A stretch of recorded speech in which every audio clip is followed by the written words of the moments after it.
Good morning. நீ இப்போது இன்றைக்கி எப்படி நம்ம ஒருத்தர்கிட்ட சாரி கேட்குறது அல்லது மன்னிப்பு கேட்குறதுன்னு பார்ப்போம். இப்போ நீ ஒருத்தர் மேலே இடிச்சிட்டேன்னு வச்சுக்கோ, தெரியாமல் இடிச்சிட்ட, அப்போ நீ சாரின்னு சொல்லணும். ஒருத்தருக்கு மேலே தெரியாமல் நீ மோதிட்ட, சாரின்னு சொல்லலாம். மன்னிப்பு கேளுன்னு சொன்னால் அப்பாலஜைஸ்னு சொல்லலாம். ஸோ மன்னிப்பு கேட்பது எப்படி இங்கிலீஷில் எந்தெந்த சொற்களை உபயோகித்து கேட்கணும்னு பார்ப்போம். ஒரு இடிச்சிட்டோம்னா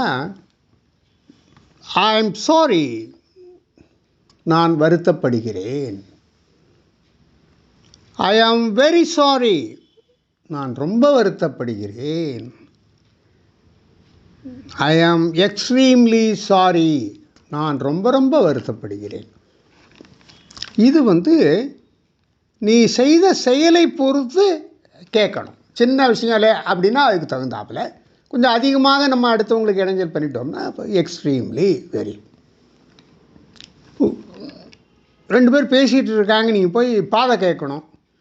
அப்போது அதுக்கு ஒரு பண்பாடு இருக்குது. என்னென்னா, மன்னிச்சுக்குங்க சொல்லிவிட்டு கேட்கணும். Excuse me, Baden me. So excuse me, Baden me அப்படின்னு சொல்லிவிட்டு நம்ம முன்பின் தெரியாதவங்கள்ட்ட ஏதாவது கேட்கணும்னா கேட்கலாம். நீ கோபப்பட்டுடுற, கொஞ்ச நேரம் கழித்து கோபம் தணிஞ்சிருது. ஏதோ கோபப்பட்டேன்ப்பா, நான் அதுக்கு ரொம்ப வருத்தப்படுறேன்ப்பா அப்படின்னு சொல்லணும். I am very sorry, I got angry. I am very sorry, I got angry. கொஞ்சம் ஒருத்தனை திட்டிடுறேன், கொஞ்சம் நேரம் கழித்து கோபம் தணிஞ்சிருது. ரொம்ப கடுமையான திட்டிடுறேன், நான் உன்னை தப்பாக பேசிட்டேன்ப்பா, வருத்தப்படுறேன். I am sorry, I spoke to you offensively. தயவுசெய்து மன்னிச்சுக்கோப்பா.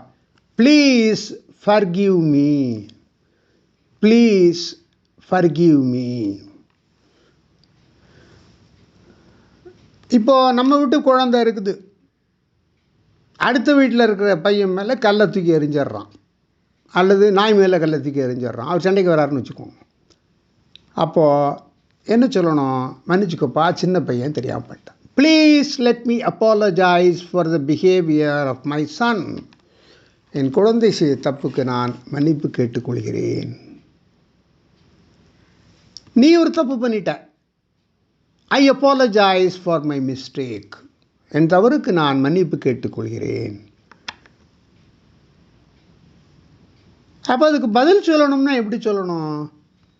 பரவாயில்ல, அதை மறந்துடுவோங்க, அடுத்த காரியத்தை பார்ப்போம். Let's forget about it, let's forget about it. அதை மறந்துடுவோம்.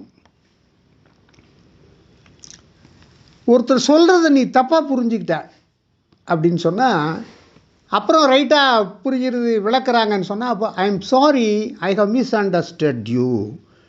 ஐ am sorry, I have misunderstood you. நீ சொன்னதை தப்பாக புரிஞ்சுக்கிட்டேன், மன்னிச்சுக்கோன்னு அர்த்தம்.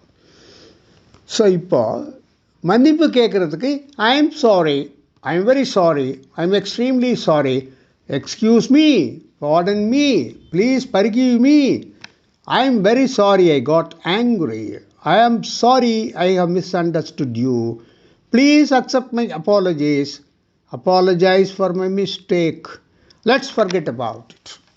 இப்படி நம்ம ஃப்ரேஸ் சொற்களை உபயோகப்படுத்தி நம்ம வருத்தம் தெரிவிக்கிறது, மன்னிப்பு கேட்குறது கேட்டுக்கலாம்.